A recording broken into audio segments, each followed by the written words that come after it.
Écoutez le monde vétérinaire autrement sur Veto Micro, un podcast produit par Thémavet.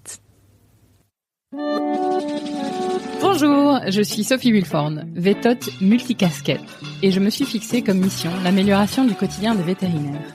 Et moi, je suis Marine Slove, vétérinaire touche-à-tout, journaliste, consultante et cofondatrice de VetoJob. Bienvenue sur le podcast qui rend la parole aux vétérinaires. Grâce à ce média, nous pouvons enfin livrer notre regard sur la profession. Un regard qui nous est propre, même s'il diffère parfois de la version idéalisée bien ancrée dans l'imaginaire collectif.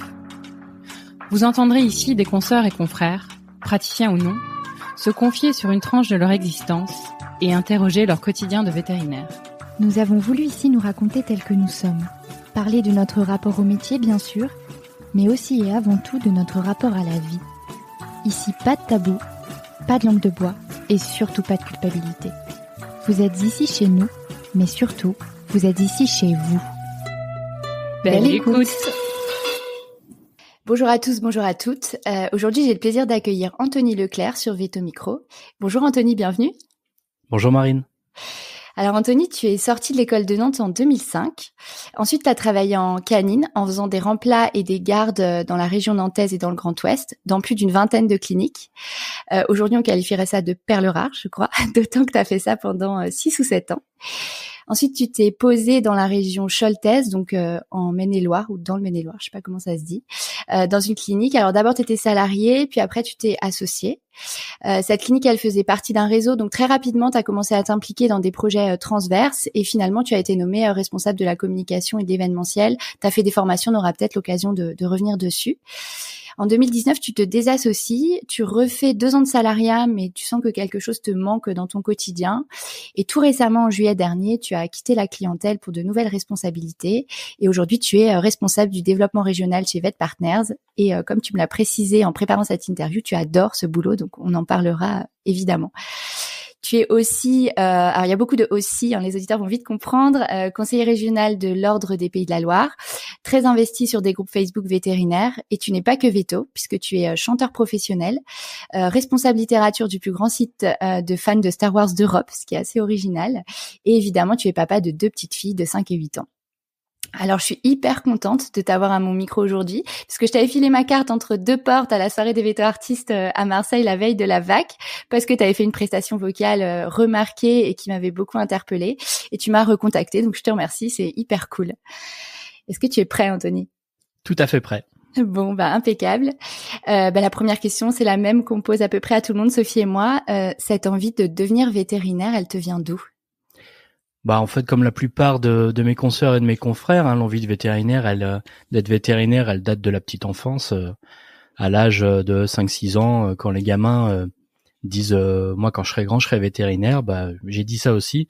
Et comme je suis très très têtu, j'ai jamais changé d'idée en fait, et donc je me suis accroché jusqu'au bout pour faire ça. Je suis pas du tout issu d'un milieu où il y avait beaucoup d'animaux. Enfin, j'ai eu un chien, un poisson rouge, une tortue de Floride, comme tous les gamins des années 80. Mais j'ai pas grandi entouré d'animaux. Mais d'une part, j'étais quand même passionné par le monde animal. Je pense que il y a pas mal de gamins aussi des années 80 qui ont fait comme moi, qui ont collectionné les fiches des éditions Atlas là sur les animaux. Ah oui, je vois, ouais. C'est ça. Où les 60 premières sont gratuites et puis après c'est hors de prix. Et puis mes parents, même s'ils n'étaient pas dans le milieu vétérinaire, avaient des métiers quand même autour du soin, et du moins de faire attention à l'autre. C'est-à-dire que ma maman avait lâché ses études d'infirmière pour pouvoir m'élever moi et mes 4 frères et sœurs. Et quand on a été grand, après, elle a repris le boulot en tant qu'aide-soignante. Et mon père était éducateur à la protection judiciaire de la jeunesse. Donc j'ai quand même, moi, j'ai grandi dans un environnement où on prenait soin des autres. Des autres. Alors là, c'était pas des animaux, du moins c'était des animaux humains, mais je pense que ça m'a quand même orienté sur un métier de soin. D'accord. Et donc tu passes par une classe préparatoire ou oui. par une classe prépa, et ensuite tu décides d'aller à Nantes. Pourquoi ce choix ? C'était un choix avant tout géographique parce que j'habitais plus près de l'école de Nantes que des autres écoles. Moi, j'ai grandi dans un petit patelin dans les Deux-Sèvres où d'ailleurs au lycée le conseiller d'orientation savait même pas comment on devenait veto. Enfin, c'était assez rare que des gamins aillent en prépa en fait dans mon petit village. Et donc et j'ai failli pas être pris d'ailleurs, c'est-à-dire que j'avais fait des demandes, je sais plus à Nantes, au lycée Clémenceau à Nantes, et puis dans d'autres lycées, et puis j'avais été mis sur liste d'attente parce que je venais d'un lycée qui était absolument pas connu, qui était absolument pas coté, et je me souviens en fait, donc je me suis inscrit en fac de médecine. Parce que c'était mon deuxième choix. Si j'avais pas pu faire veto, je me serais rabattu sur médecin. Et puis, je me souviens, 11 jours avant la rentrée en prépa à Nantes, j'ai su que j'étais pris. Donc là, ça a été le branle-bas de combat pour trouver un appartement, pour trouver, etc. Et donc, et je pense que ça a été une très très grande joie de ma vie de me dire que ça y est, je rentrais. En plus, à l'époque, je rentrais juste en prépa, sachant le taux de réussite au concours. Mais pour moi, ça y est, c'était mon premier pas vers le métier dont j'avais toujours rêvé. Et tu m'as écrit quand on a préparé cette interview que tu étais issue donc d'une famille nombreuse, tu viens de le dire, vous étiez 5 enfants si j'ai bien compris. Ouais, c'est ça. Et d'une famille modeste, et que du coup tu avais financé tes études avec des bourses mais aussi des jobs d'été, en chantant aussi, en faisant de la pique. Oui. Alors comme dans toutes les études supérieures longues, les vétos font pas exception, il y a plutôt beaucoup d'étudiants issus de milieux favorisés. Qu'est-ce que ça change d'être boursier, d'avoir dû travailler pour toi pendant ces études? En fait, j'en garde pas un souvenir que c'est changé quoi que ce soit par rapport à mes camarades. C'est-à-dire que bon, le seul truc, c'est que effectivement, pour pouvoir payer mon loyer à Nantes, il a fallu que je fasse des petits boulots. Donc j'étais guide batelier dans le Marais Poitevin. J'emmenais des gens sur ma barque, comme ça, je leur faisais visiter la Venise verte. J'ai fait beaucoup de babysitting. Et puis, à partir de la 2e année d'école, à l'époque, on pouvait encore faire ça. J'ai fait de la pique tous les ans. Et puis la fin de mes études, effectivement, je l'ai financé avec ma voix finalement, parce que j'ai décroché un poste de chanteur dans un orchestre de bal. Donc ça finançait un petit peu mon loyer et puis la nourriture, etc. Et puis les études étaient payées par le Crous finalement. Je me suis pas senti différent des autres gamins qui pouvaient des autres gamins.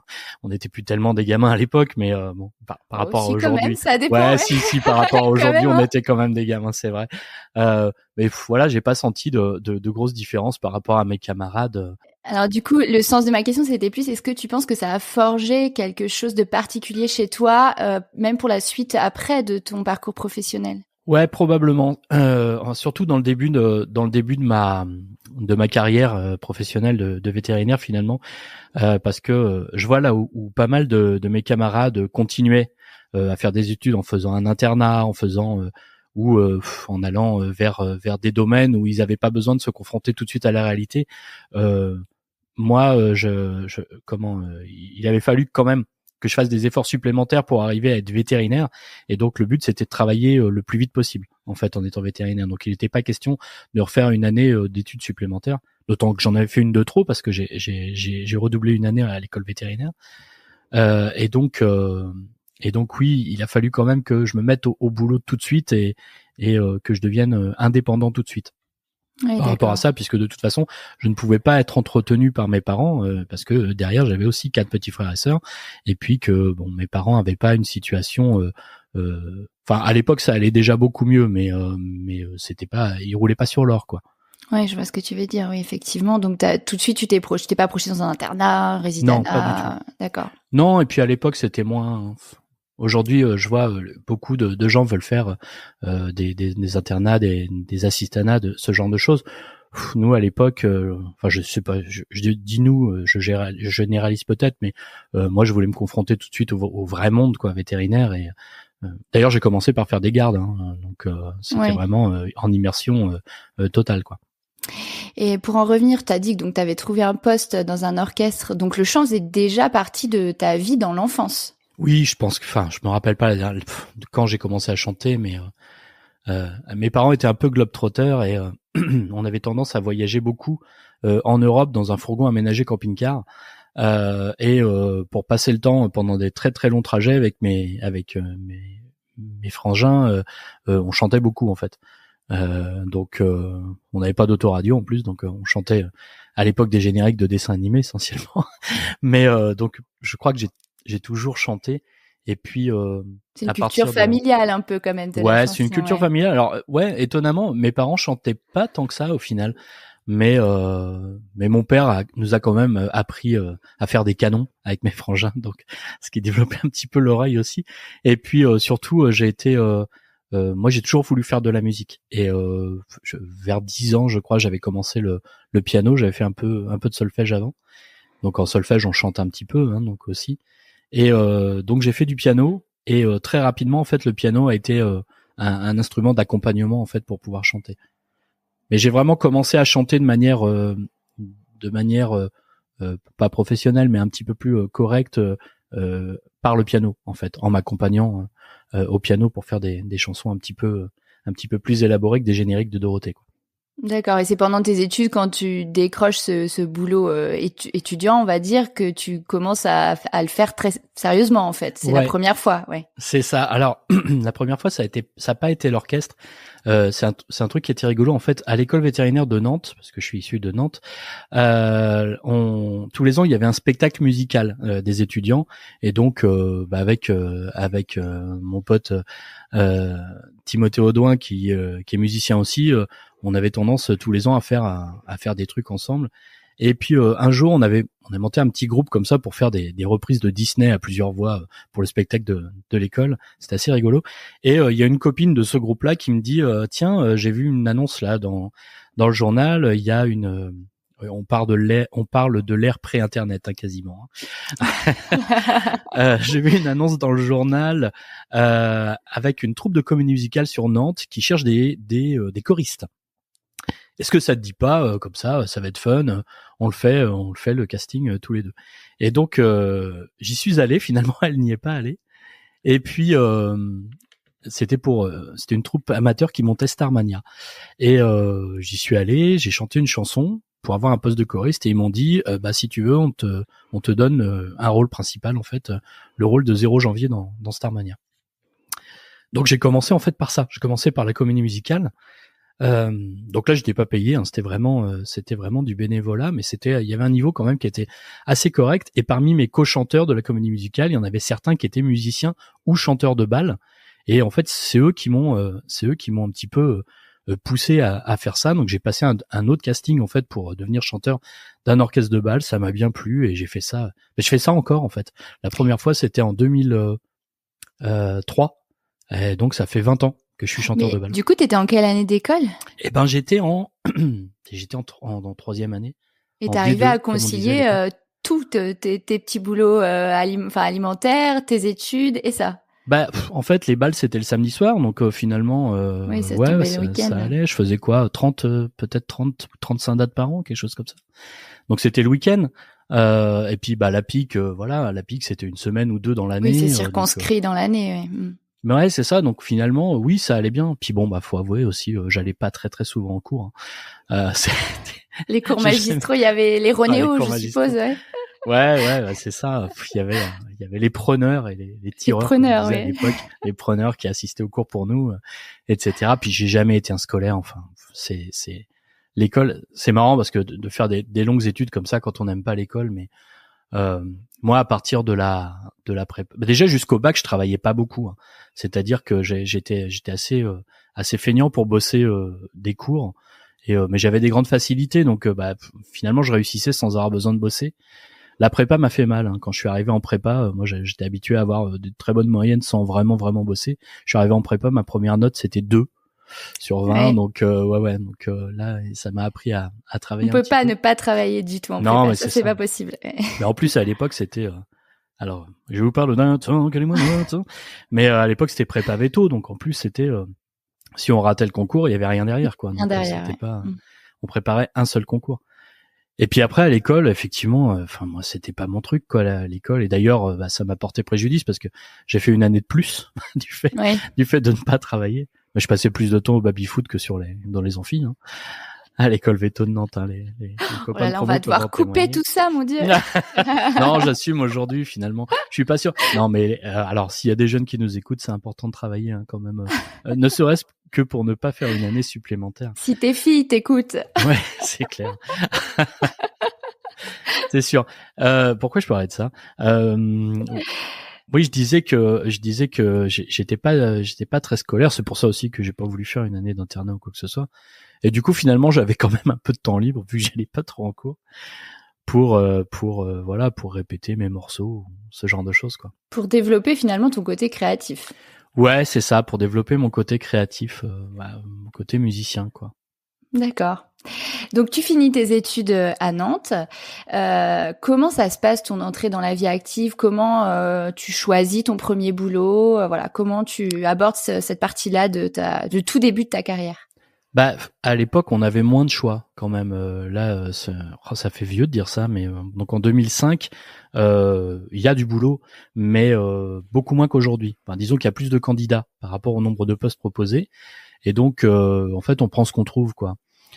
C'est-à-dire que l'élément principal, c'était un élément de proximité.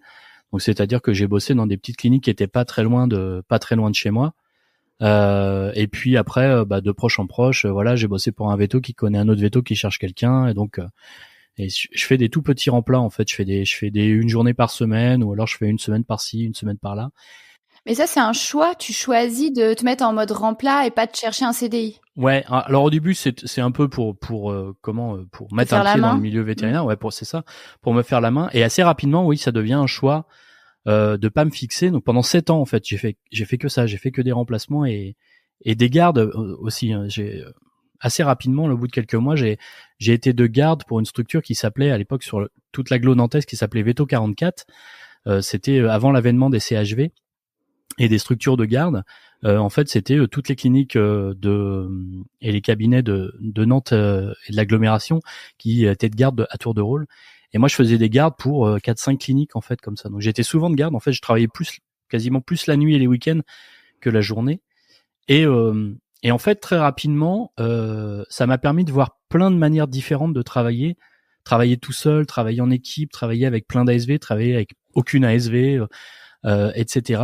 Et acquérir d'une part des techniques un peu différentes en fonction des gens avec lesquels je travaillais, et surtout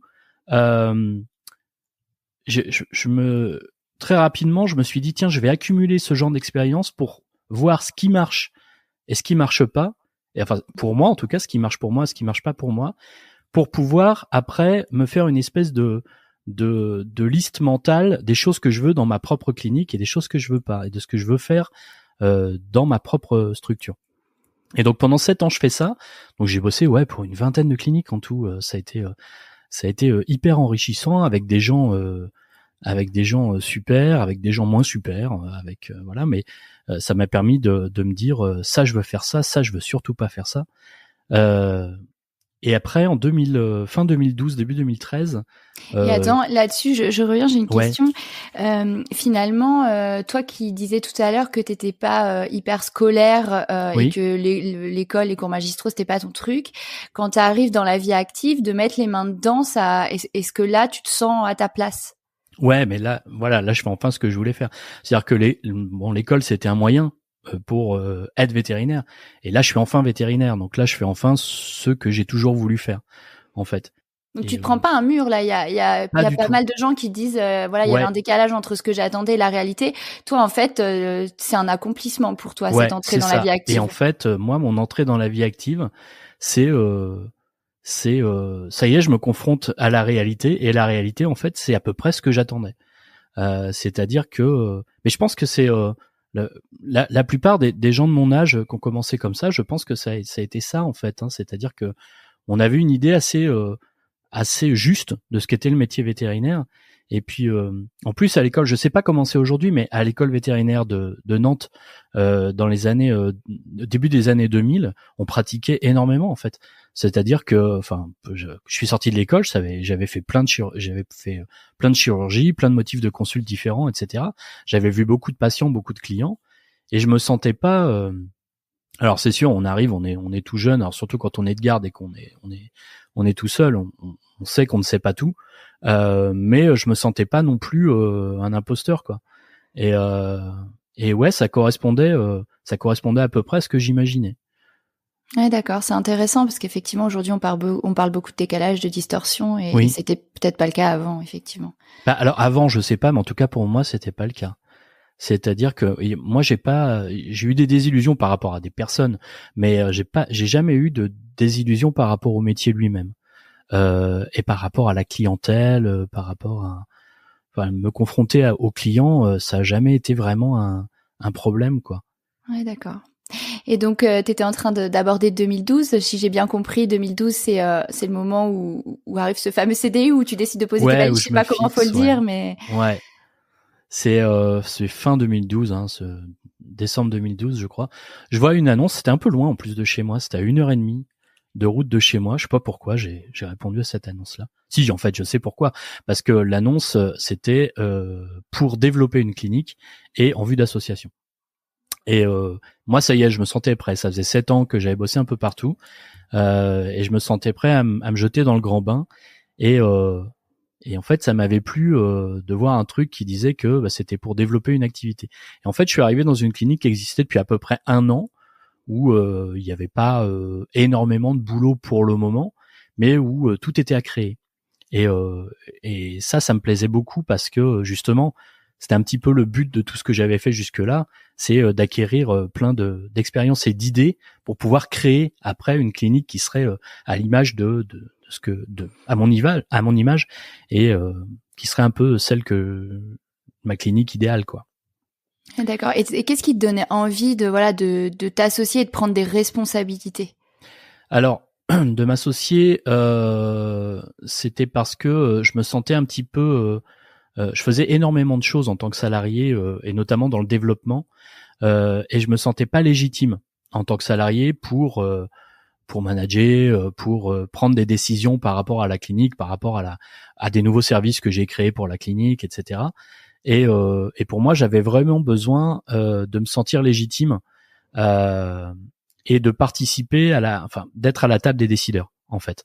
Dans l'association, c'était une petite clinique canine où on était 2 vétérinaires, mais qui était rattachée à une plus grosse clinique mixte avec 5 ou 6 vétos. Et donc on était quand je me suis associé, en fait, on était associés. Mes associés travaillaient d'une part dans la clinique, dans la même clinique que moi, et aussi dans l'autre clinique. Donc on était 5 associés. Et pour moi, être associé, ça voulait dire faire partie de ceux qui allaient prendre des décisions pour le développement, en fait, de cette clinique-là. Donc c'était vraiment ça que je voulais, et je voyais ça un petit peu comme un accomplissement, en fait, du parcours, quoi. C'est-à-dire un petit peu comme la ligne d'arrivée d'une part du parcours, et puis la ligne de départ d'une nouvelle aventure, quoi.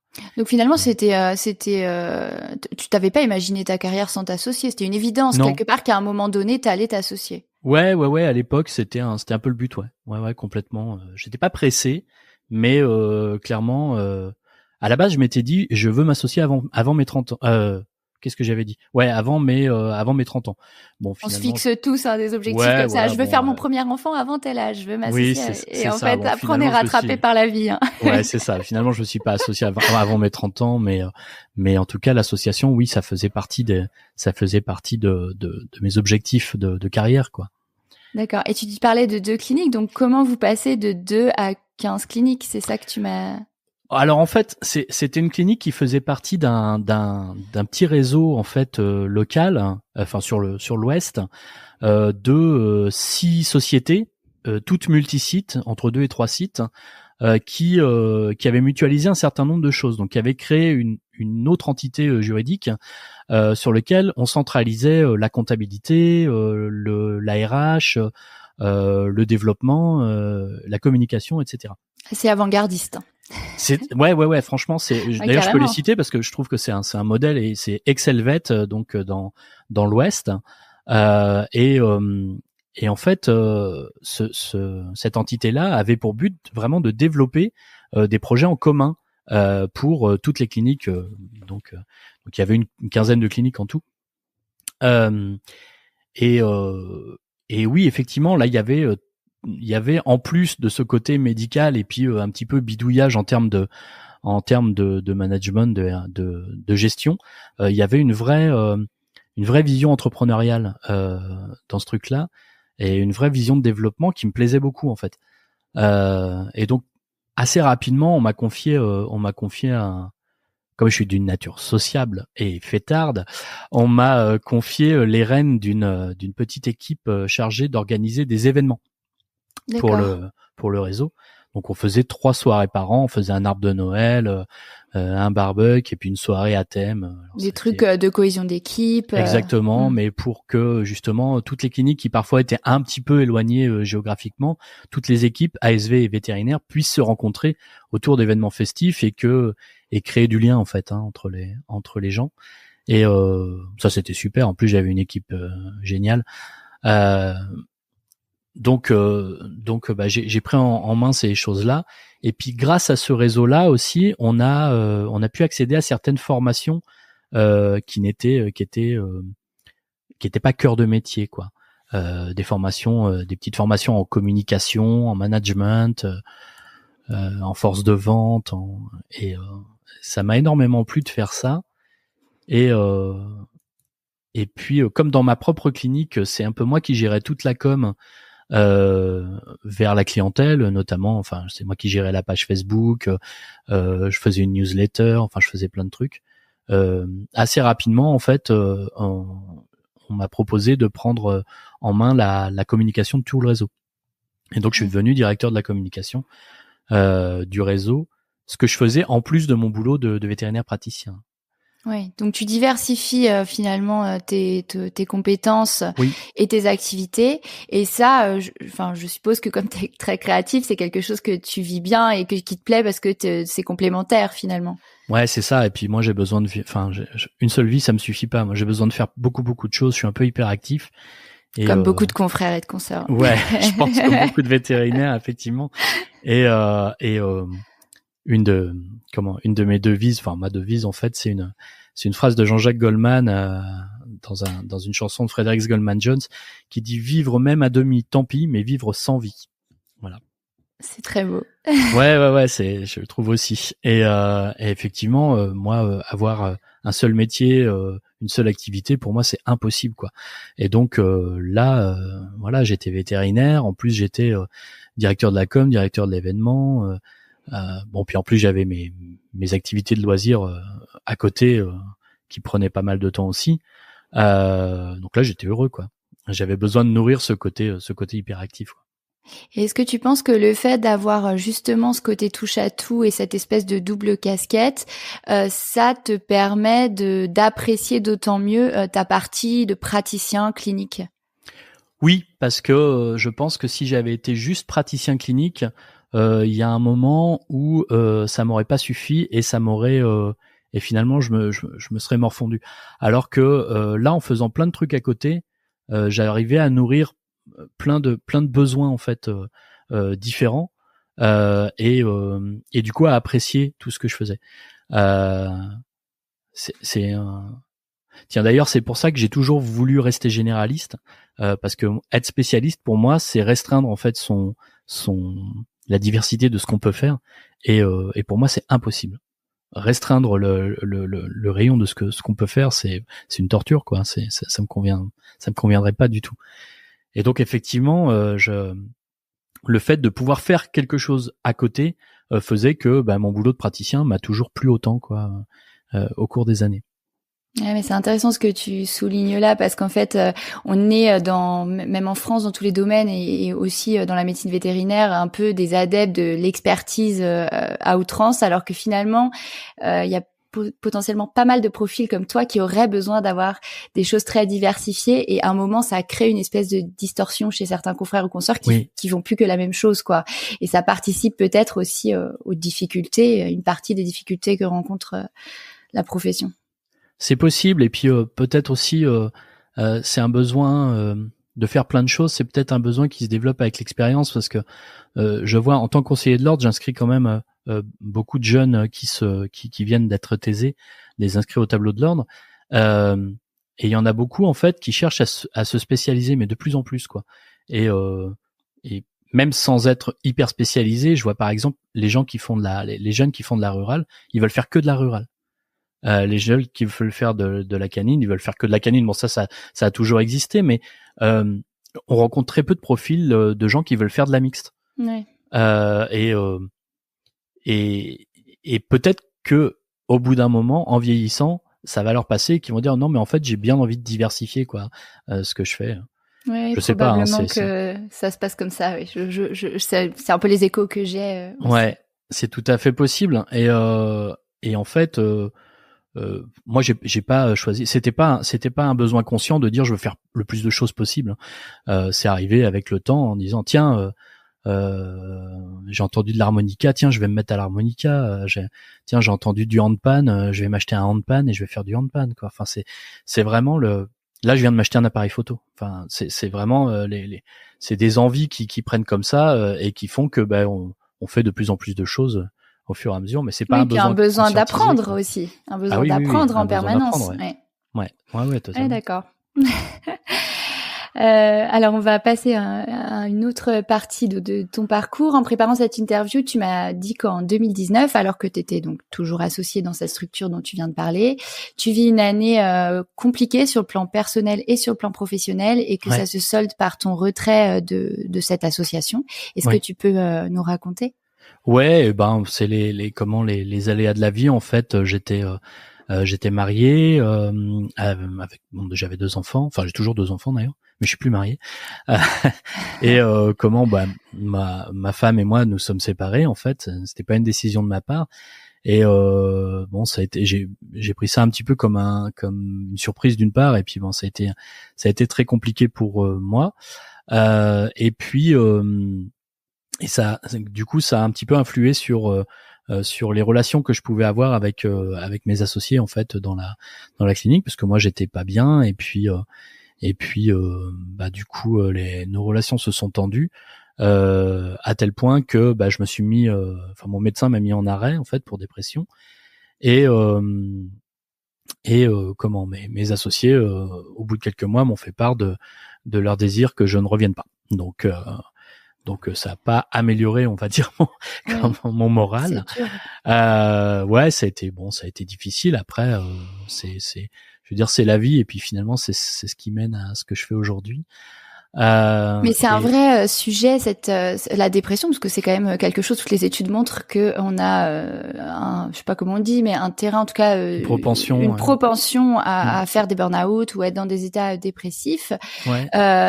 Est-ce que tu peux nous expliquer pourquoi on peut plus travailler et pourquoi on se retrouve dans une situation où on a des arrêts longs, parce qu'effectivement ça passe pas en une semaine. Je pense que c'est pas mal d'expliquer cette partie-là. Eh ben, avant de faire une dépression, c'est quelque chose que je comprenais mal. Je me dis, pour moi, un petit peu de manière un peu ignare finalement. J'avais l'impression que les gens qui étaient dépressifs, c'était des gens qui s'écoutaient beaucoup et qui n'avaient pas énormément de volonté, quoi. Et quand j'ai expérimenté malheureusement la dépression, c'est là que je me suis rendu compte que c'était une vraie maladie physique. C'est-à-dire que il y a des matins où c'est impossible de sortir du lit. On fait des crises d'angoisse qui nous scient les pattes. Enfin, moi, il a fallu parfois que je m'asseille par terre au milieu d'un rayon de supermarché, parce que je ne pouvais plus rester debout, quoi. Enfin, c'est vraiment, il y a des symptômes physiques, et effectivement, c'est pas quelque chose qui passe en prenant un Doliprane, quoi. Donc c'est extrêmement long. Il y a tout un processus de reconstruction, de reconstruction de son estime de soi, de ses relations aux autres aussi, parce que les gens qui sont dépressifs sont pas les meilleurs camarades du monde, non plus, donc c'est pas évident. Et en fait, c'est là où je me suis rendu compte que non, la dépression c'était pas juste des gens qui s'écoutaient beaucoup, quoi, que c'était une vraie maladie et que c'était compliqué. Dans mon cas, je pense pas qu'on puisse parler de burn-out, parce que même si effectivement on va dire le métier avait un certain poids quand même dans cette dépression. C'était pas totalement ça. Et je pense que si ça avait été ça, je serais peut-être pas revenu au monde vétérinaire. Oui, le problème n'était pas le travail, c'était une dépression plutôt réactionnelle à cette rupture. Mais je trouve ça hyper important de le dire que c'est une maladie, qu'effectivement on entend pas mal. C'est des gens, ils ont qu'à, trivialement se sortir les doigts, quoi. Ouais, mais c'est exactement ça. Et il y avait une part de moi qui le pensait effectivement avant d'expérimenter ça. Et d'ailleurs. On voit bien qu'il y a ceux qui en ont fait et qu'il y en a ceux qui en ont pas fait en fait. Complètement. Parce que quand j'ai fait cette dépression, j'ai été soutenu par des gens qui étaient, alors certains des proches, mais certains autres qui étaient plus des camarades ou des relations un petit peu distantes, mais qui étaient pas proches de moi et qui m'ont soutenu énormément parce que eux étaient passés par là, ils savaient ce que c'était. Et je les en remercie d'ailleurs. Parce qu'aujourd'hui j'en suis sorti et c'est beaucoup grâce à eux. Mais effectivement, je pense que tant qu'on n'en a pas fait, c'est compliqué de savoir ce qu'est vraiment une dépression. Oui, ça c'est vrai. Après, plus on en parle, plus on lève le tabou là-dessus, plus ce sujet devient facile à appréhender et plus les gens sont soutenants. Et du coup, qu'est-ce que tu aurais attendu de ton entourage professionnel à ce moment-là? Ce que j'aurais pu attendre de mon entourage professionnel, c'est de la patience, en fait, parce qu'effectivement c'est très long de guérir d'une dépression et t'as été arrêté combien de temps? Et quelque part en tout 9 mois. Ouais, c'est ça, c'est assez classique, 6 mois, 1 an, ouais. Ouais, c'est ça. Et en fait, au début, mes collègues ont été assez soutenants. En me disant prends ton temps, on guérit pas en 3 semaines d'une dépression, donc il faut vraiment que tu te consolides. Et puis au bout de 3-4 mois, j'ai senti que ils s'impatientaient un peu, c'était un peu ça fait quand même 3-4 mois qu'on est obligé de se débrouiller sans toi et c'est compliqué et voilà. Et donc si jamais vous êtes alors petit message à nos auditeurs, si jamais vous êtes collègue d'une personne en dépression, sachez que c'est très long, alors c'est sûr, c'est des difficultés supplémentaires, faut pouvoir suppléer, etc. Mais si vous voulez récupérer quelqu'un qui est solide, il faut vraiment lui laisser le temps et lui laisser le temps de la reconstruction.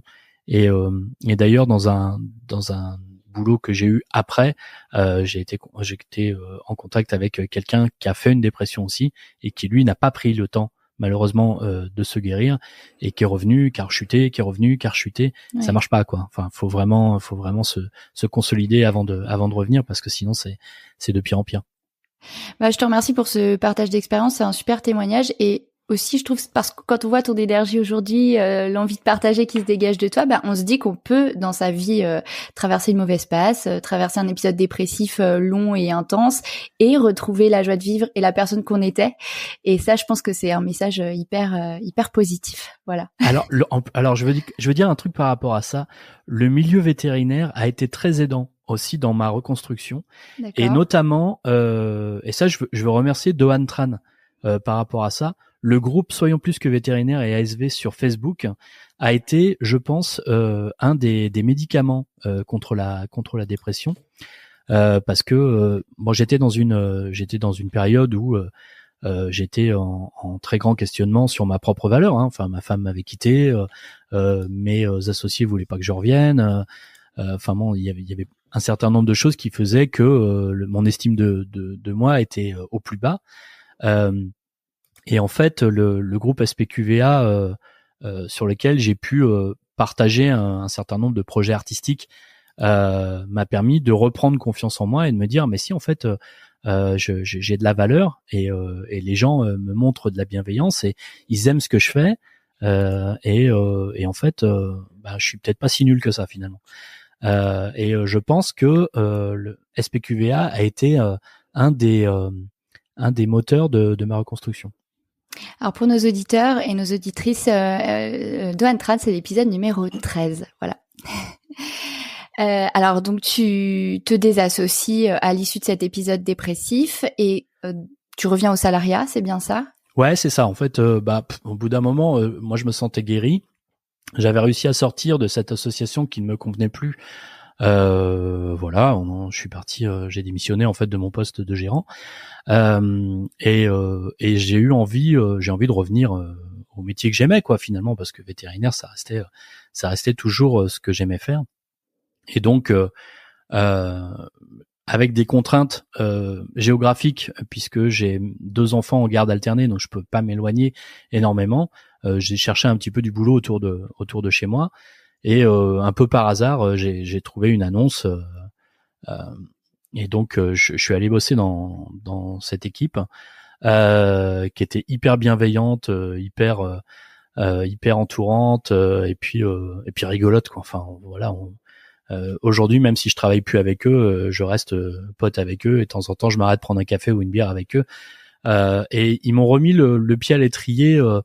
Alors comment finalement en 9 mois j'avais pas tant perdu que ça, donc au niveau parce que ça c'était une crainte, hein, quand même, hein, quand on n'exerce pas pendant 9 mois et qu'on retourne au boulot, on se dit mais est-ce que je vais savoir encore faire, quoi. Et puis en fait bon, ça c'est revenu très naturellement, mais surtout ils m'ont redonné l'envie, quoi. L'envie d'avoir envie. L'envie d'avoir envie. Voilà. Et grâce à cette équipe, en fait, je me suis dit quand même c'est un super boulot, quoi, vétérinaire, et j'ai bien fait de revenir, quoi. Et le fait de passer d'associé à salarié, donc de plus avoir Ouais. certaines responsabilités ou ni pouvoir de décision, ça te convient à cette période-là? Il y a du oui et il y a du non, on va dire, parce que effectivement c'est confortable. C'est confortable d'être salarié, de pas avoir de décision à prendre, de pas avoir à gérer, de faire ses horaires, et puis de gérer uniquement ses clients, quoi. D'autant que en plus j'avais une équipe, j'avais une hiérarchie qui m'ennuyait pas, quoi. Enfin qui m'embêtait pas, qui était pas du tout hiérarchique, qui était pas descendante, et qui me faisait pas sentir le poids de la subordination. Voilà. Donc j'avais pas l'impression d'avoir des chefs, mais j'avais pas besoin, moi, de gérer les soucis de la clinique, quoi. Donc c'était confortable, mais quand même il manquait un truc, parce que ça faisait 7 ans que je faisais un peu du développement au sein de ma clinique, au sein du réseau Excelvet, et là en fait je me retrouvais juste médecin chirurgien, et finalement j'avais rien à développer parce que je n'étais pas décisionnaire. Puis en plus, bon, il y avait beaucoup de boulot, on n'avait pas spécialement le temps de développer des choses comme j'avais pu le faire dans mon précédent métier. Et c'est pas tellement le fait de pas être associé qui me gênait, c'était plus le fait de ne pas avoir le temps et les moyens de développer des nouvelles choses. Oui, je vois ce que tu veux dire.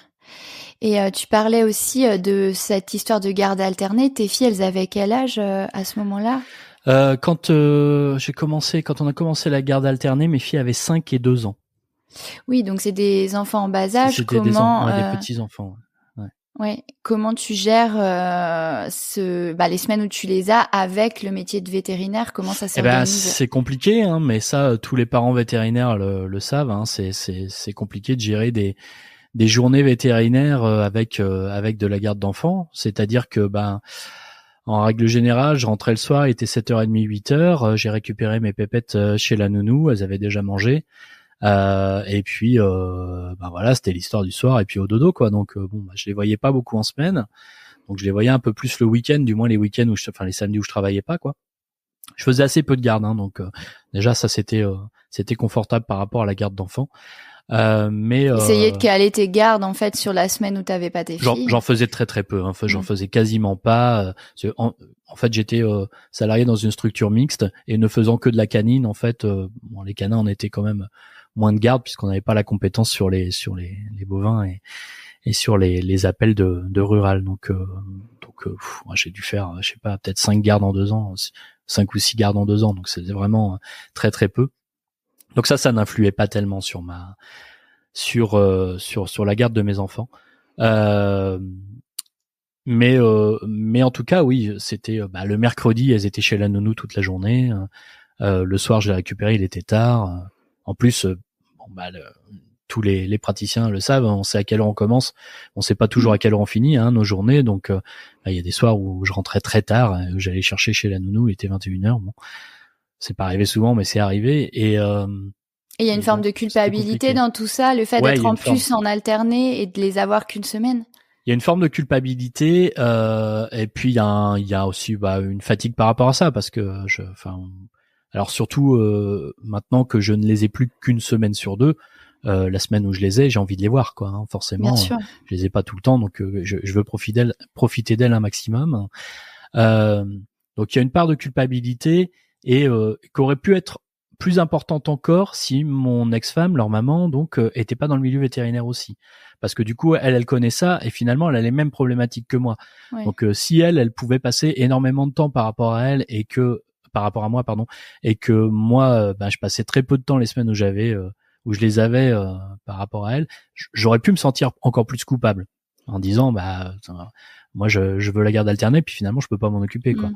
Là, c'était homogène et vous aviez les mêmes problèmes. Ouais, on avait à peu près les mêmes problématiques et puis voilà. Puis on avait la chance aussi d'avoir une nounou qui était très compréhensive, puis qui était très flexible, quoi, sur nos horaires. Ce qui est pas évident en campagne, parce que j'habite à la campagne. Moi aussi. Ouais. J'ai une nounou en or aussi. Voilà, donc merci nounou si tu écoutes. Merci tatate. Mais ouais, c'était quelque chose qui était, c'est peut-être ce qui me pesait le plus en fait dans le métier de praticien. Mais ça m'étonne pas, et c'est des sujets, nous on le voit, on a ouvert une rubrique parentalité sur Thémavet, tellement c'est un sujet en fait de comment on gère ce quotidien professionnel, a fortiori quand on est des couples de vétos avec des gardes des deux côtés, et finalement c'est pas du tout c'est quelque chose qui prend beaucoup de place en charge mentale et qui est pas encore trop abordé par la profession, quoi. Ouais, c'est sûr. Alors moi je suis modérateur sur le groupe Facebook vétérinaires et parents. Un petit peu, oui. voilà. Donc mettre à lien. Voilà. Ouais, complètement. Et c'est effectivement, c'est des problématiques qui reviennent souvent parce qu'on est tous confrontés un petit peu à ça, aux horaires à rallonge et au temps qu'on peut consacrer à nos enfants, quoi. Et d'ailleurs, ça fait partie aussi des problématiques qui sont mises en avant dans le recrutement aujourd'hui, hein. C'est-à-dire qu'aujourd'hui, on a quand même beaucoup de candidats qui disent par contre moi je veux mes mercredis, ou par contre moi je veux finir à 17h au moins 2 soirs par semaine, etc. Et ça s'entend, quoi. C'est des choses qui peuvent s'entendre parce qu'effectivement l'équilibre entre vie professionnelle et personnelle est quand même compliqué avec ce métier de vétérinaire. Oui, bien sûr.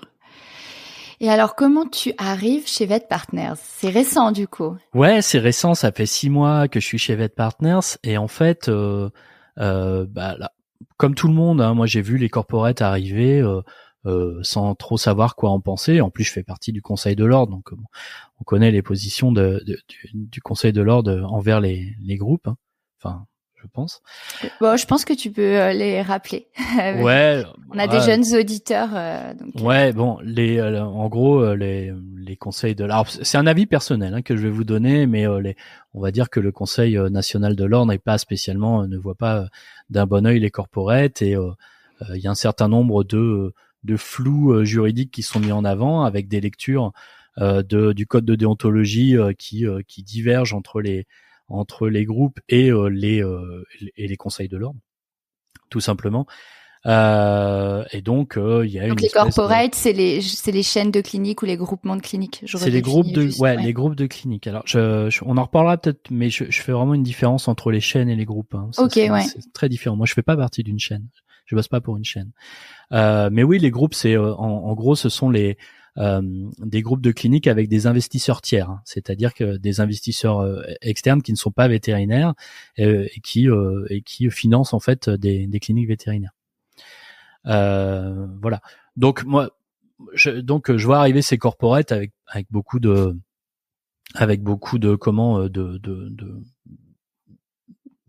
méfiance, un petit peu comme tout le monde, d'inquiétude. Un petit peu comme tout le monde, comment ça marche, qu'est-ce que c'est. On entend dire beaucoup de choses, hein, il y a beaucoup de fantasmes autour de ça, à savoir tu vas voir, tu vas bosser si ta clinique est rachetée le lundi matin, tu vas recevoir un appel en te disant cette semaine il me faut tant de radio, il faut que tu fasses tant de chiffre d'affaires il faut que tu fasses tant d'analyses, etc. Et puis voilà, donc avec des inquiétudes par rapport à l'indépendance de l'exercice. Voilà, donc on entend dire, il y a beaucoup de choses qui se disent, il y a beaucoup de choses qui se taisent aussi par rapport au groupe. Je sais pas trop comment ça arrive. Et puis moi j'ai cette petite rengaine du développement qui tourne dans ma tête en me disant purée, ça me manque quand même. J'adore ce que je fais, j'adore la clientèle, j'adore la chirurgie, j'adore la pratique. Mais quand même le développement ça me manque énormément. Puis un jour je vois une annonce, en fait je regarde sur VetoJob et je trouve en fait il y a une annonce comme ça, VetPartners recrute un directeur régional de développement. Je sais pas ce que c'est, je m'y attarde pas. Moi je regarde si un petit peu quel est l'état du marché vétérinaire. Parce que je cherche aussi à me rapprocher un petit peu. Je travaille dans une clinique qui est un petit peu loin de chez moi, donc je regarde s'il n'y a pas des postes un peu mollement, on va dire, s'il n'y a pas des postes plus près de chez moi, etc.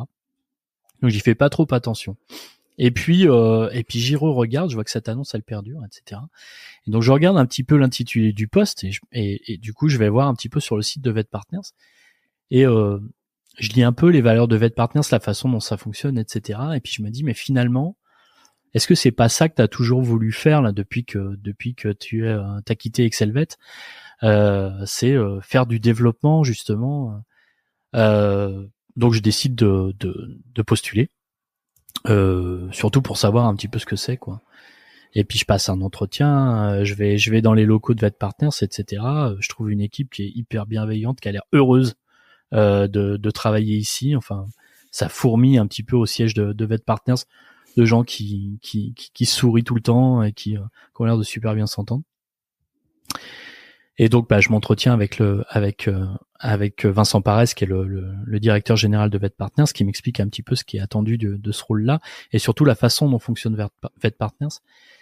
Et en fait je me dis mais en fait c'est ça que je veux faire quoi. Moi je suis arrivé dans le conseil de l'ordre pour servir la profession, pour servir les vétérinaires en fait, pour améliorer le quotidien des vétérinaires. Bon, il s'avère que c'est pas exactement ce qu'on fait dans le conseil de l'ordre, mais on essaye quand même, on essaye d'œuvrer pour la profession. Et en fait, le poste qu'on me propose là, c'est d'améliorer le quotidien des confrères et des consoeurs, des ASV, etc. Donc il y a un alignement de valeurs en fait qui se fait instantanément. Ouais, c'est ça. En plus, il y a un truc quand même, c'est que quand je me désassocie en 2020, en 2019, au début, je me dis, comme je suis en dépression, je me dis, est-ce que je vais être capable de revenir à ce métier de vétérinaire? J'étais pas sûr. J'étais même pas sûr d'en avoir envie. C'est un symptôme classique de la dépression, c'est-à-dire de se demander si on va être capable d'avoir l'énergie de revenir, de recommencer quoi. Et je suis pas sûr, d'avoir envie, parce que comme on va dire le métier fait partie un petit peu des causes de la dépression. Je me dis mais finalement si je recommence, je vais replonger quoi. Et à ce moment-là, je me dis mais qu'est-ce que je sais faire d'autre? Alors, je sais faire plein de trucs, mais qu'est-ce que je sais faire d'autre et qui peut me faire vivre et qui est compatible avec aussi une garde d'enfants, etc. Et en fait, je me dis en fait, moi j'adore le développement, j'ai fait quelques formations, tout ça, je connais pas mal de choses, et si je créais ma boîte de coaching en fait, voilà, c'est un peu à la mode en plus le coaching, voilà, vétérinaire. Et si je devenais finalement développeur mais en freelance quoi, pour les cliniques vétérinaires. Ouais. Et puis j'en parle à quelques personnes autour de moi qui me disent ouais mais enfin honnêtement faire ça, enfin tu vas pas te payer tout de suite, t'as des traites, t'as ta maison à payer, puis surtout ça veut dire que tu vas être sur la route tout le temps et en fait tu vas pas voir tes gosses quoi. Donc je laisse tomber l'idée, mais c'est quelque chose qui m'aurait bien plu. Et puis là, je vois cette annonce et finalement on me propose ce que j'avais voulu faire à cette époque-là, mais en salariat, avec la sécurité de l'emploi, avec les avantages, la mutuelle, les trucs, enfin bon, etc. Et je me dis c'est je sais pas, c'est un signe quoi. Ouais, ça match, c'est parfait quoi. Ça match quoi. Donc avec toujours cette petite crainte de dire c'est un corporate, c'est un groupe, tu sais pas comment ça fonctionne les groupes, si ça se trouve entre les valeurs qui sont affichées et puis ce que tu vas vivre au quotidien, si ça se trouve, il y a un gap, quoi. Donc voilà. Donc j'y vais quand même, quoi. J'y vais, je me dis de toute façon. Est-ce que tu peux nous expliquer la différence entre chaîne et groupe? Ouais, si tu veux. C'est un jugement de valeur et c'est vraiment un avis tout à fait personnel. Mais pour moi, une chaîne, c'est un ensemble de cliniques où les règles sont les mêmes, où les outils sont les mêmes, où quelle que soit la ville et l'endroit où tu fonctionnes, ça a le même nom, c'est les mêmes outils et c'est les mêmes protocoles, etc. C'est une franchise, quoi. Ouais. Tu vas dans un McDo, que ce soit à Lille ou à Marseille, tu vas manger la même chose et les process sont les mêmes. Ça, pour moi, c'est une chaîne. Un groupe, pour moi, c'est plus des vétérinaires qui vont avoir un certain nombre d'outils en commun, une mutualisation de moyens, mais qui vont garder leur identité, qui vont garder leur indépendance. Alors je peux parler que de VetPartners parce que c'est le seul que je connaisse vraiment intimement, mais chez VetPartners, une clinique VetPartners ressemble pas du tout à une autre clinique VetPartners. D'ailleurs, le nom VetPartners n'apparaît pas sur les cliniques. C'est quelque chose qui est... Chacun garde son identité. Chacun garde son identité, chacun garde sa manière de travailler, chacun ses outils, ses protocoles, etc. Et un groupe, pour moi, il est là pour accompagner les cliniques plutôt que de les normaliser. D'accord. Voilà, c'est ça pour moi la différence entre une chaîne et un groupe.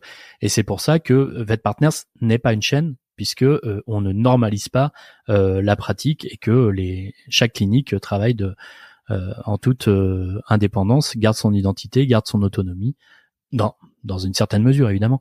Et voilà, c'est la différence pour moi. Et toi, c'est cette notion d'accompagnement, tu disais tout à l'heure d'améliorer le quotidien des vétérinaires qui t'anime dans ce nouveau poste, cette nouvelle mission. Ouais, c'est exactement ça. C'est-à-dire que, en fait, moi, l'intitulé de mon poste, en gros, donc je suis responsable régional du développement. C'est-à-dire que j'ai dans mon périmètre un certain nombre de cliniques qui ont rejoint VetPartners. Et en fait, moi, je vais rencontrer les équipes, donc je vois tout le monde au moins une fois par mois. En gros, donc je vais passer du temps dans les cliniques pour interroger sur les besoins, sur les envies, sur les problématiques, etc. Et pour développer des choses avec eux. Je vais prendre un exemple. Voilà, une telle clinique dit nous on aimerait bien développer du merchandising à l'accueil, etc. Ok, voyons comment on peut faire ça, etc. Avec moi, mes formations, avec mes connaissances, on développe ça. Une autre clinique va me dire nous on aimerait bien lancer un nouveau service, on a besoin d'outils, on a besoin de formation, je vais trouver ça, etc. Voilà, donc tout ce que je peux faire directement, je le fais avec eux, et tout ce que je peux pas faire, en fait, je fais le lien entre les cliniques et les services support en fait de VetPartners, qui vont être plus spécialisés que moi. Le service informatique, le service communication, le service RH, etc. D'accord. Ouais, et donc d'accord. effectivement, en faisant ça, j'ai vraiment l'impression d'être une aide, quoi, et d'œuvrer pour l'amélioration de leur quotidien.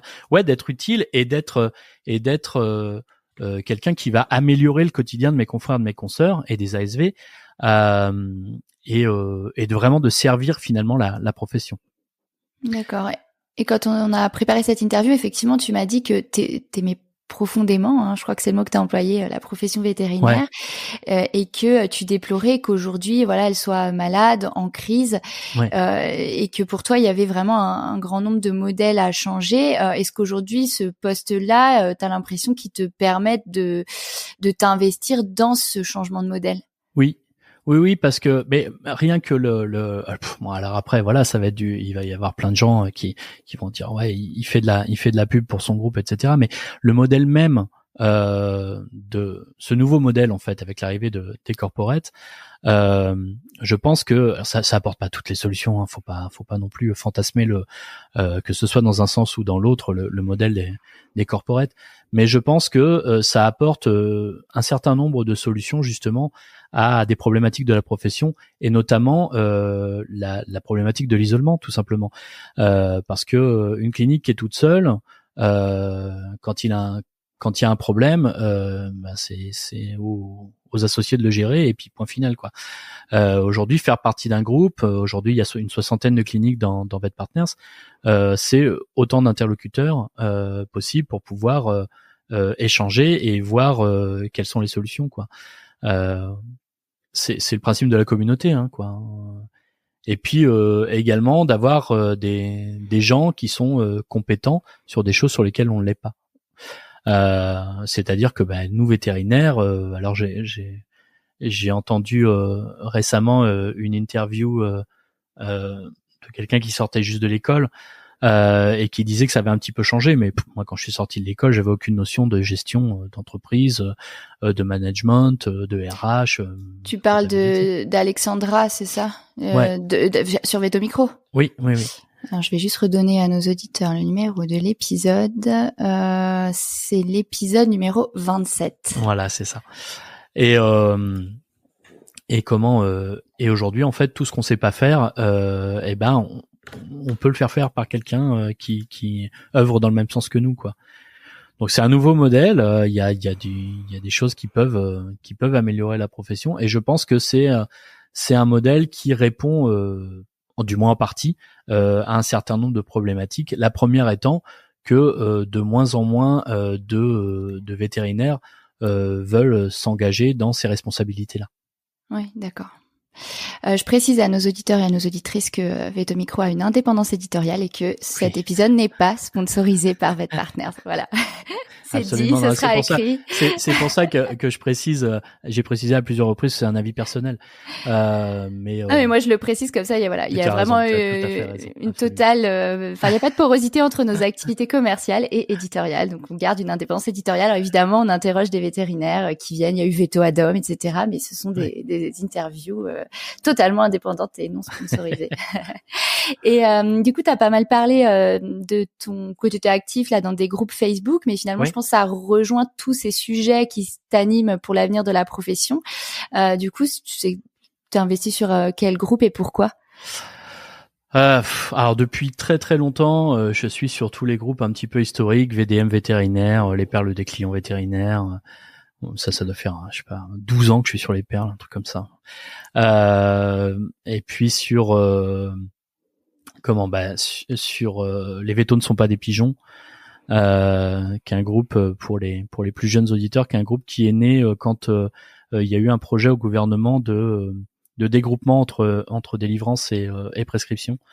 Voilà, et donc à l'époque il y avait eu un grand élan de solidarité vétérinaire. On était allé à 9000 manifester à Paris. Ouais, je m'en souviens. Exactement. Inoubliable. Ouais, c'était un chouette moment de communion, je pense, entre les vétérinaires. D'ailleurs, je sais pas si tu te souviens, mais il y avait un hymne de ce truc-là qui était Veto Outé.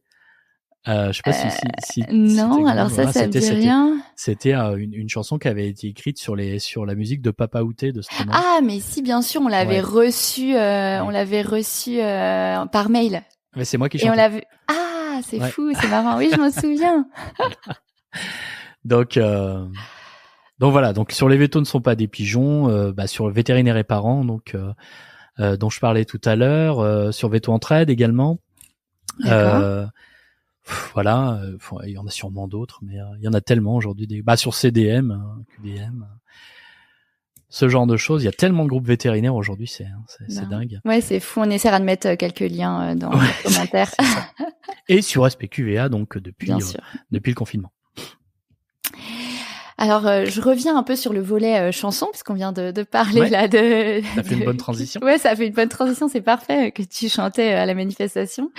Parce qu'en fait, t'es chanteur professionnel, chanteur de bal depuis 20 ans, tu l'as dit. Ouais. T'as participé à des comédies musicales, je crois que t'en as même écrit une, on y reviendra. Ouais. Comment t'as concilié tout ça avec ta vie de veto?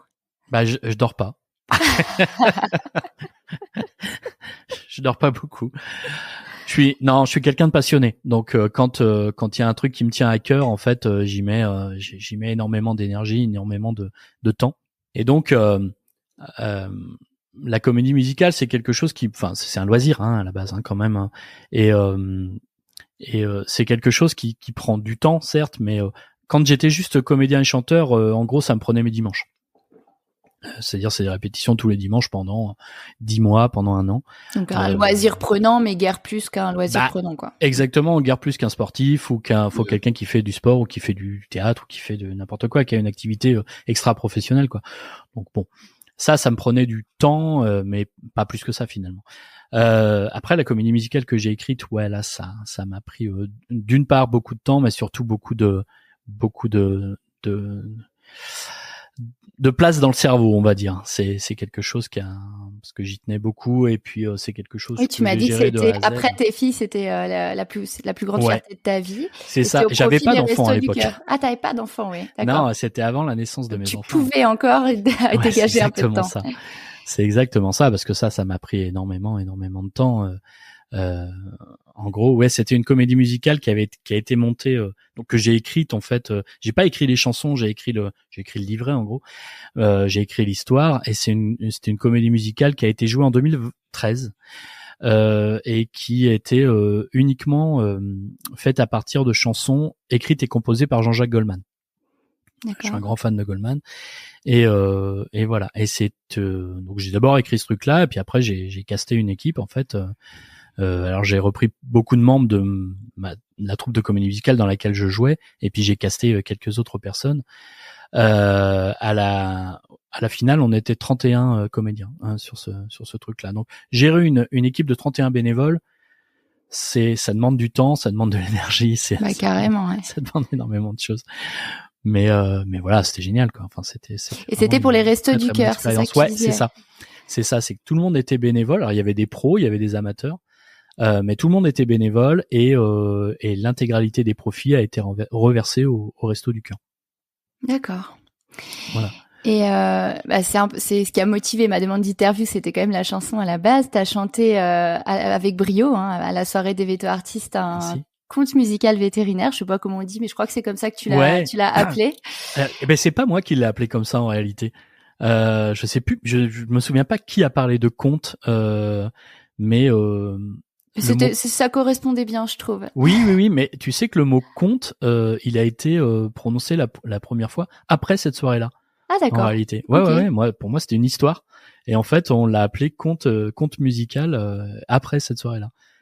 Et j'ai trouvé que ça correspondait tout à fait, mais c'est pas moi qui l'ai appelé comme ça. En tout cas, je mettrai le lien dans les commentaires. Donc c'est Théo et Jean-Louis, le petit intitulé. Et tu y as parlé des différences entre générations et du moyen de se retrouver dans le même métier en fait. Et cette prestation, elle a suscité vraiment une standing ovation. C'était hyper inspirant. Les paroles étaient fortes. Qu'est-ce qui t'a inspiré ces textes?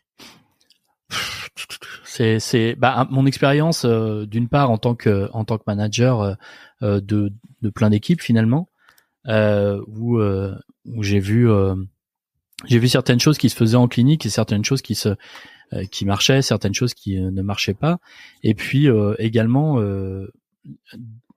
des témoignages de vétérinaires anciens et de vétérinaires nouveaux, on va dire, sur les groupes Facebook et surtout sur Véto Entraide.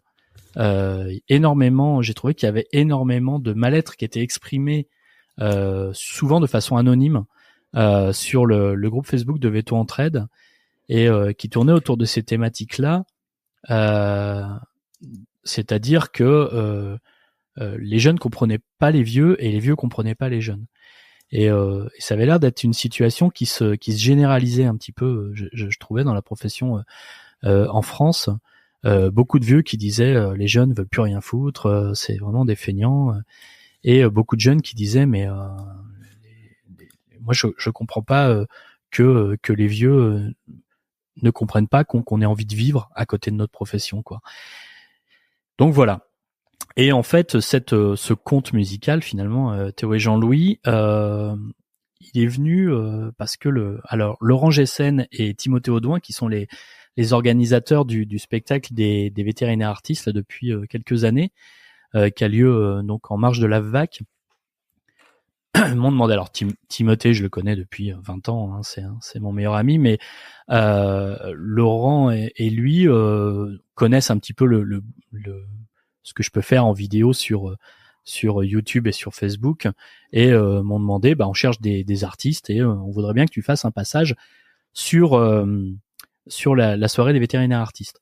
Et j'aurais demandé, bah oui, mais d'accord, mais qu'est-ce que tu veux que je fasse? Ils m'ont dit, bah ta carte blanche. Bon, alors carte blanche, je me suis dit si je fais juste ces alors c'est un quart d'heure, donc ça fait 3 chansons. Si je fais juste 3 chansons qui ont rien à voir les unes avec les autres, juste pour montrer que je sais chanter tout ça, ça va être sympa, mais d'autres le font déjà. Moi, j'ai envie de faire un truc qui est un peu différent. Donc, faut que j'écrive une parodie de chanson. Ouais, mais une parodie d'un quart d'heure, ça fait une grande chanson, quoi. Donc du coup, j'ai calculé, ça fait 3 chansons. Et alors, bizarrement, la première chanson qui m'est venue en tête, c'était Le temps ne fait rien à l'affaire de Georges Brassens. D'accord. Quand on est con, on est con. Voilà, et qui parle de ça en fait, qui parle des jeunes cons enfin des jeunes qui trouvent que les vieux sont des vieux cons et des vieux qui trouvent que les jeunes sont des jeunes cons. Ça c'est éternel, je crois, comme je pense, ouais, complètement. Et en fait, ça m'a remémoré effectivement un petit peu tout ce que je pouvais voir dans les cliniques et sur les commentaires dans les groupes Facebook et de ce conflit entre les générations. Donc je me dis tiens, je vais faire un truc là-dessus. Et je vais faire 2 chansons, une avec le point de vue d'un vieux et puis une avec le point de vue d'un jeune. Et la troisième, j'ai pas d'idée, mais je verrai au fur et à mesure, quoi. Donc j'ai écrit la première chanson. Alors j'avoue, la première chanson, c'est sur le SOS d'Intérieur en détresse. Je l'ai choisi parce que je me suis dit, ça c'est une performance vocale, et puis je vais vous montrer un petit peu de quoi je suis capable vocalement. Et donc j'ai choisi cette chanson pour ça, parce que c'est à mon sens, une des plus compliquées du répertoire français en termes de tessiture. Et je me suis dit, je vais me la péter un peu et je vais chanter celle-là pour montrer que je sais le faire. Ça a fait son effet. Hein. Je suis cap. Voilà. Et j'ai écrit cette chanson et je l'ai fait écouter à quelques personnes, etc., dont ma maman. Ça lui a tiré des larmes et je me suis dit, tiens, je tiens un truc là. Parce que effectivement, c'est un truc qui touche, qui a l'air de toucher. Oui, c'était hyper émouvant, effectivement. Ouais, c'est ce que tout le monde m'a dit, donc c'était un peu le but, donc j'étais assez content de voir que ça marchait. Donc j'ai écrit la deuxième chanson avec le point de vue de Théo, le jeune. Et puis la troisième, je me suis dit la troisième elle est casse-gueule parce que moi je vais me placer en un qui balance entre 2 âges, comme disait Brassens, et du coup je vais faire quoi? Je vais faire une chanson où je vais donner les solutions. Ça va être hyper, c'est prétentieux, c'est moralisateur, et j'ai pas envie de faire ça. Et donc je me suis dit, je vais quand même me placer en tant que moi, et je vais juste donner des solutions toutes bêtes qui vont pas révolutionner les choses, mais qui vont juste donner un peu de baume au cœur, quoi, et de dire finalement il suffirait de se parler plutôt que de s'insulter en l'absence de l'autre, en disant les jeunes machin, les vieux machin. Parlons-nous, essayons de faire des choses ensemble et peut-être qu'on arrivera à se comprendre, quoi. Donc voilà, j'ai écrit ça. En tant que fan de Goldman, je choisis une chanson de Goldman. Je me suis dit il faut quand même que je fasse un Goldman. Alors l'envie, c'est Johnny qui l'a chanté, mais c'est Goldman qui l'a écrite. D'ailleurs, je la fais plus à la Goldman qu'à la Johnny, je pense. Voilà. Et bizarrement, dans les retours que j'ai, c'est la chanson qui a le plus ému. Cette chanson-là. Oui, parce que c'est celle qui arrive en dernier, et puis c'est celle qui est hyper inspirante sur. En fait, on se rejoint quand même beaucoup sur un vrai terrain d'entente. Il suffit de regarder à nouveau, quoi. Ouais. Mais en fait, quand je l'ai écrite, j'étais pas sûr de celle-là. Je me disais, c'est un peu banal en fait ce que je dis. Finalement c'est même c'est des lieux communs, quoi. Faut qu'on mange ensemble, faut qu'on soit gentils les uns avec les autres. C'est un peu bisounours, c'est un peu cucu finalement. Et en fait non, c'est quelque chose qui a des retours que j'ai qui a vraiment touché les gens. Donc je suis super content, quoi. C'est vraiment un truc.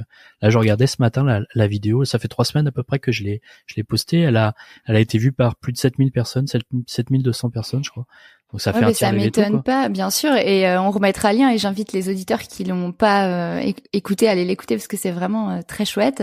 Et pour rebondir sur ce que tu dis, et que en fait on parle de lieux communs, nous il y a pas très longtemps là pour Noël, on a publié un article sur l'émerveillement vétérinaire, et ça a été un gros carton. Et pour autant, c'était aussi des lieux communs. C'est comment on regarde à nouveau dans notre quotidien pour s'émerveiller à nouveau de notre quotidien de vétérinaire. Et on a eu pareil plein de messages hyper positifs sur cet article. parce que finalement on est peut-être tellement dans un tourbillon du quotidien et axé sur oui la crise de la profession parce que tout va pas bien en ce moment, que parfois on oublie que les choses que les solutions sont parfois dans des choses hyper simples en fait. Mais c'est ça en fait, c'est exactement ça. Mais je l'ai réalisé par rapport au retour que j'avais quoi, que en fait, juste ça va peut-être mieux en le disant. Ouais, complètement. Ouais, je suis assez d'accord avec ça. Bon, on a déjà abordé pas mal de sujets. Il me reste quelques questions et il y en a une, je vais pas pouvoir m'empêcher de te la poser. Et Star Wars dans tout ça parce que non, c'était Star Wars dans tout ça. Je ferai une petite capture d'écran pour nos auditeurs parce qu'en fait, je vois que derrière toi, il y a un grand panneau avec Z6POR2D2, pardon, hein, ma culture Star Wars est très très pauvre, je sais pas si c'est ça, mais si, c'est ça. Voilà, est-ce que tu peux nous raconter, parce qu'en plus je t'ai googlisé évidemment pour préparer cette interview et j'ai trouvé des articles de la presse locale là-dessus, donc je crois que t'as genre une collection chez toi. Ouais. Même. Ah, même la presse nationale. Ouais. En fait, oui, c'est bête, hein. Je suis fan de Star Wars depuis, je crois que j'ai vu Star Wars la première fois, je devais avoir 5 ans. Et j'avais été en VHS, hein, donc. Mais j'ai connu aussi, hein, tu sais. En VHS enregistré sur la télé. On rembobinait. On rembobinait exactement. Et voilà, c'est un univers qui m'enchantait. Et c'est un vrai univers où on peut s'enfuir et aller dans un autre monde comme d'autres univers de fiction. Mais celui-là, je l'ai un peu redécouvert en 97 quand George Lucas l'a ressorti au cinéma en version remasterisée. Et quand je suis allé le voir à l'époque, j'étais à Nantes. Et quand je suis allé le voir, en fait, je suis allé à la Fnac qui était à côté du Cinoche. Et j'ai vu qu'il y avait des bouquins. À la base, je voulais juste m'acheter les bouquins des films, en fait. Et en fait, j'ai vu qu'il y avait d'autres romans qui racontaient des histoires différentes, etc. Qui racontait des choses qui se passaient avant les films, après les films, entre deux films, etc. Donc j'ai commencé à acheter 2 romans que j'ai dévorés, et puis après j'ai acheté un autre roman. Et comme je suis complétiste, en fait, il m'a fallu tous les romans. Et puis quand t'es complétiste, c'est ça que t'as dit? Ouais, je suis complétiste. Pas complotiste, mais complétiste. Non, ouais, c'est une vraie maladie. C'est-à-dire si je commence un truc, il faut que j'aille au bout. Il me les faut tous. Voilà, c'est pour ça que je joue pas à Pokémon parce que je deviendrais fou, je crois.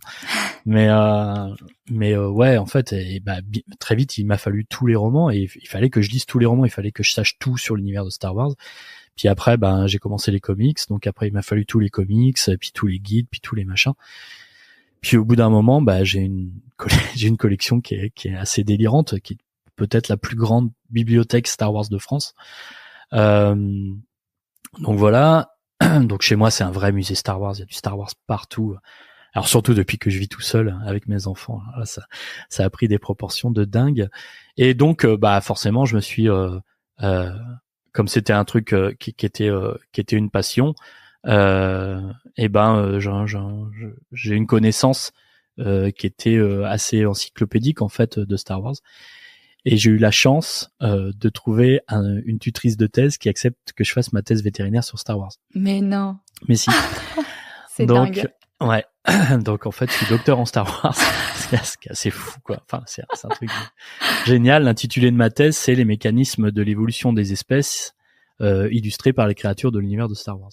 Cela étant, je trouve ça génial que on autorise des thèses littéraires ou socio-pro aux étudiants vétérinaires français. Moi, je m'en sers énormément dans mon quotidien de journaliste.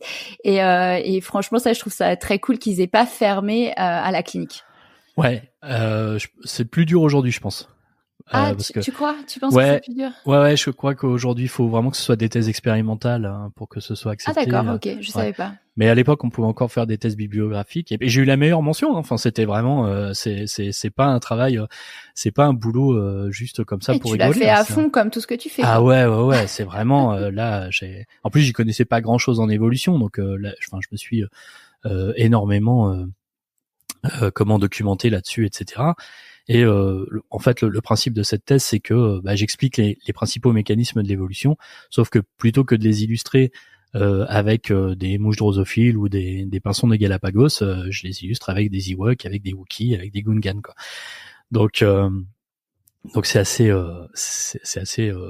rigolo, c'est assez génial, et en fait c'est c'est un boulot de vulgarisation scientifique, quoi. Oui, d'accord. Voilà. Ah, c'est hyper marrant. Ouais, c'est assez marrant. Et du coup, je suis devenu, je me suis rapproché d'autres fans, évidemment, hein, notamment sur Internet. Et donc, je suis devenu,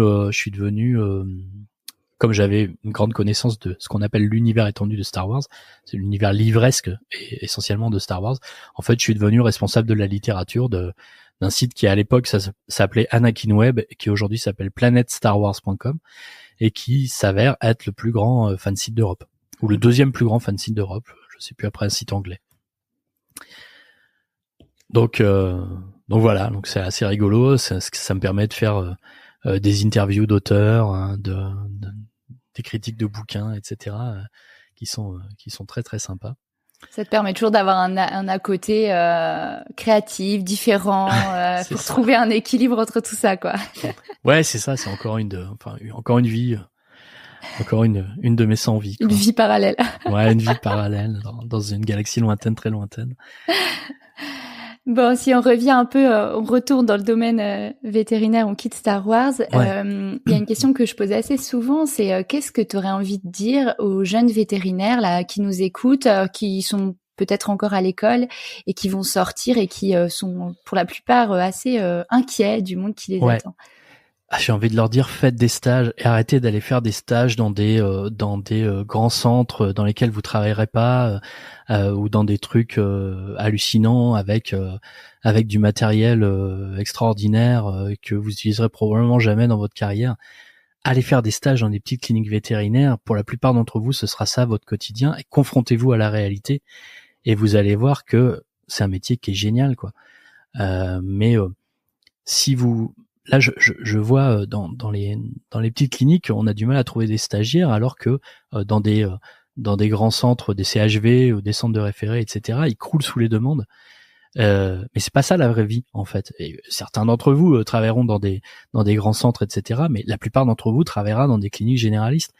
Et le problème, c'est que si vous vous faites une idée fausse, en fait, du métier de vétérinaire, où vétérinaire, c'est traiter des cas avec 40 examens complémentaires hyper onéreux avec une clientèle fortunée, etc.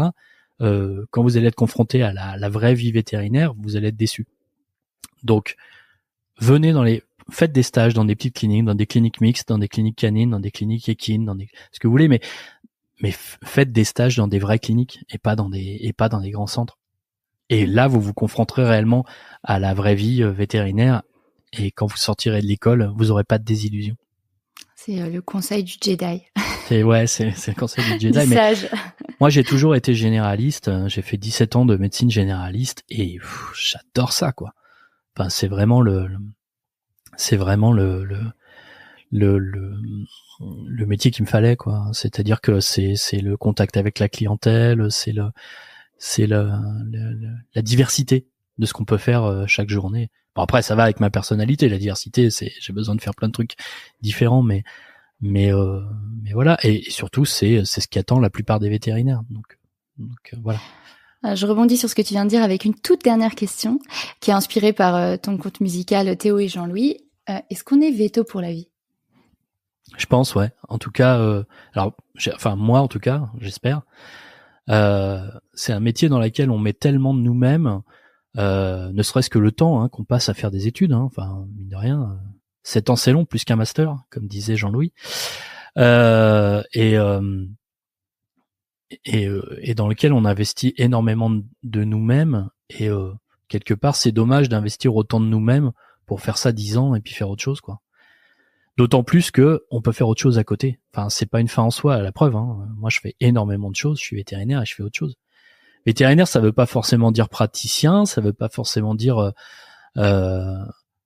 C'était ça le sens de ma question, effectivement, parce que je me souviens que Timothée Audouin, dont tu as déjà parlé, quand il a terminé pour clôturer la soirée des véto-artistes, il a redit, on est tous ici, pas tous praticiens, mais on est tous ici vétérinaires pour la vie. C'est ça. Moi, je me sens véto. Je pratique plus depuis 6 mois. C'est pas du tout garanti que je repratique pas un jour dans ma carrière. Mais moi, je me sens véto, quoi. C'est il y a une espèce de débat en ce moment sur ce qu'est un vétérinaire en exercice, etc. Je pense qu'il y a plein de manières d'être vétérinaire, mais je pense qu'à partir du moment où on œuvre pour la santé animale, on est véto, quoi. Donc moi, j'œuvre plus directement pour la santé animale. Moi, j'œuvre pour les gens qui le font. Mais du coup, indirectement, tout le monde fait partie de la chaîne, quoi. On fait partie de la chaîne. Et puis surtout, c'est une question d'état d'esprit, quoi. Je pense qu'on est véto pour la vie. Alors, en tout cas moi, après je sais pas, peut-être d'autres auront besoin d'avoir une autre vie qui est totalement différente de vétérinaire, pas parce qu'ils aiment pas, mais parce que comme moi ils ont envie de vivre d'autres vies. En tout cas, moi je pense que je suis véto pour la vie. C'est une chouette manière de conclure cet entretien. Est-ce qu'il y a quand même quelque chose que tu voudrais ajouter qu'on aurait oublié ? Je pense qu'il faut vraiment que la bienveillance soit le médicament à la crise actuelle de la profession. Aujourd'hui, il y a beaucoup de conflits, je trouve, entre les salariés et les associés, entre les jeunes et les vieux, entre les indépendants et les gens qui rejoignent des corporates, etc. Et la profession, elle est suffisamment en crise, suffisamment malade pour qu'on n'en ajoute pas en se foutant sur la gueule. Je pense qu'il y a de la place pour tout le monde et il faut vraiment que main dans la main, on avance tous dans le même sens parce qu'on a tous les mêmes problématiques finalement. C'est les problématiques de recrutement, c'est les problématiques de changement de la société, etc. On doit tous y faire face, on a tous plus ou moins de capacité à accepter le changement et à l'accompagner. Mais je pense que si on s'isole et si on se monte les uns contre les autres, de toute façon, ce sera plus dur. Donc, ça va être un lieu commun, ça va être un peu moralisateur, mais je pense qu'il faut vraiment que les vétérinaires, comme on l'a montré justement, on en parlait tout à l'heure lors de la mobilisation contre le dégroupement, il faut qu'on avance tous main dans la main et il faut qu'on arrive à communiquer et à accepter qu'il n'y a pas qu'une seule manière d'être vétérinaire et que il y en a pas une qui vaut mieux que l'autre et que c'est pas parce que quelqu'un est vétérinaire différemment de soi qui vaut moins que soi. Et puis on a des intérêts communs. Et on a des intérêts communs, c'est-à-dire que aujourd'hui, si on veut maintenir la profession vétérinaire en santé ou si on veut la faire revenir dans la santé, il faut vraiment qu'on s'accompagne les uns les autres. Alors, il y a plein de choses qui servent à ça. Hein. Je reparle encore de Véto Entraide, qui pour moi est une association extraordinaire. Mais c'est aussi le cas de d'autres trucs comme SPQVA sur Facebook ou comme même l'ordre des vétérinaires. L'ordre des vétérinaires a souvent mauvaise presse, mais l'ordre des vétos est aussi là pour essayer de maintenir la profession en santé en fait, ou le syndicat, etc. Et je pense que vraiment il faut qu'on arrête de se battre pour des différences, c'est idiot. Et qu'il y a de la place pour tout le monde, mais que tous ensemble on peut perdurer. Bon, merci pour cette chouette conclusion. Est-ce que s'il y a des auditeurs qui veulent te contacter, via tes réseaux sociaux, ou je sais pas comment c'est le plus facile de faire? Le plus facile, c'est sur Messenger. J'ai envie de dire, je réponds à tout le monde. Hein, alors, c'est pas la peine de me demander en ami si on se connaît pas, parce que j'essaie quand même de cloisonner. Sur mon Facebook, je partage beaucoup de choses de mes enfants. J'ai pas envie de les partager avec tout le monde, mais sur Messenger, je réponds. Donc Anthony Leclerc, hein, sur Messenger, j'ai pas de pseudo. Hein. Donc voilà, il y a déjà des gens qui m'ont contacté par rapport à justement à ce compte que j'ai partagé. Donc faut pas hésiter quoi. Bon, impeccable. J'espère que personne n'hésitera. Merci beaucoup pour ce partage, ce retour d'expérience. C'était super varié, c'était super intéressant. Merci à toi. Voilà, et voilà, nos auditeurs auront noté que Anthony est célibataire. Ouais, je pense que c'est l'information principale de ce podcast. Ouais, c'est ça, c'est l'information cruciale. Merci beaucoup Anthony, à bientôt. Merci, au revoir. Si vous avez aimé cet épisode, n'hésitez pas à le partager à vos amis, à vos collègues, à tous les vétérinaires que ça peut intéresser et ou à lui laisser 5 étoiles. Ça aide vraiment ce podcast à se faire connaître et à se développer.